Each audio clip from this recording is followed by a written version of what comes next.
तिरंगा रॅलीचं आयोजन करण्यात आले आणि या तिरंगा रॅलीमध्ये मुख्यमंत्री फडणवीस त्याचसोबत महसूल मंत्री बावनकुळे सहभागी झालेत। आमदार आशिष देशमुख यांच्या खापरखेडा मतदारसंघात ही रॅली काढण्यात आली आहे। भारतीय सैन्य दलातील जवानांच्या शौर्याला सलाम करण्यासाठी तिरंगा यात्रा आणि बाईक रॅलीचं आयोजन शिवसेनेने केलंय। या रॅलीमध्ये प्रदूषण नियंत्रण मंडळाचे अध्यक्ष सिद्धेश कदम हे देखील मुंबईमध्ये सहभागी झालेत। नागपूर आणि मुंबईमधली ही रॅली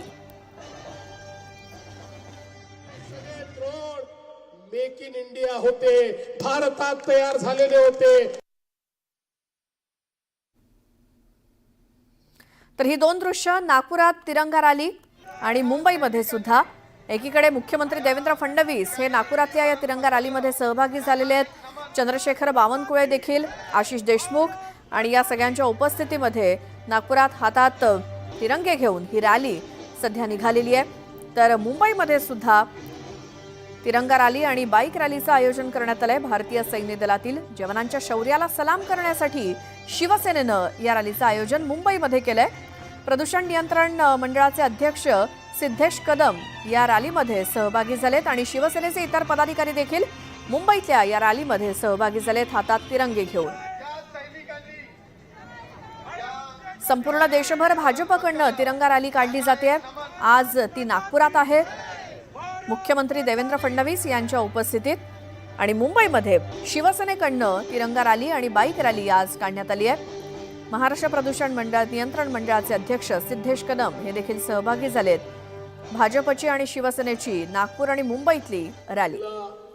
मला सांगताना आनंद वाटतो, भारताची डिफेन्स सिस्टीम इतकी चांगली होती, पाकिस्तानचा एकही हल्ला सफल झाला नाही।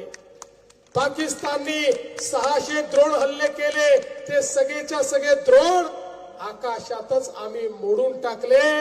पाकिस्तानने विमानाने हल्ला केला, त्यांची सगळी विमानं आकाशातच त्या ठिकाणी उडवून टाकण्याचं काम हे आमच्या सेनेने केलं। एकही हल्ला पाकिस्तानचा यशस्वी होऊ शकला नाही, पण त्याच वेळी जवाबी हल्ला भारताने केला तर पाकिस्तानचे जेवढे सैन्य तळ होते त्याचे तुकडे तुकडे झाले, ते तहस नहस झाले, ते मातीत मिळवण्याचं काम हे भारताने करून दाखवलं। आमचा ब्रह्मोस ज्यावेळी त्या ठिकाणी जात होता त्याची काठ पाकिस्तान जवळ नव्हती। ब्रह्मोस मिसाईलने ज्या प्रकारे पाकिस्तानचे एअर बेसेस तोडफोड करून टाकले, पाकिस्तानच्या लक्षात आलं आता भारतासोबत आपण लढाई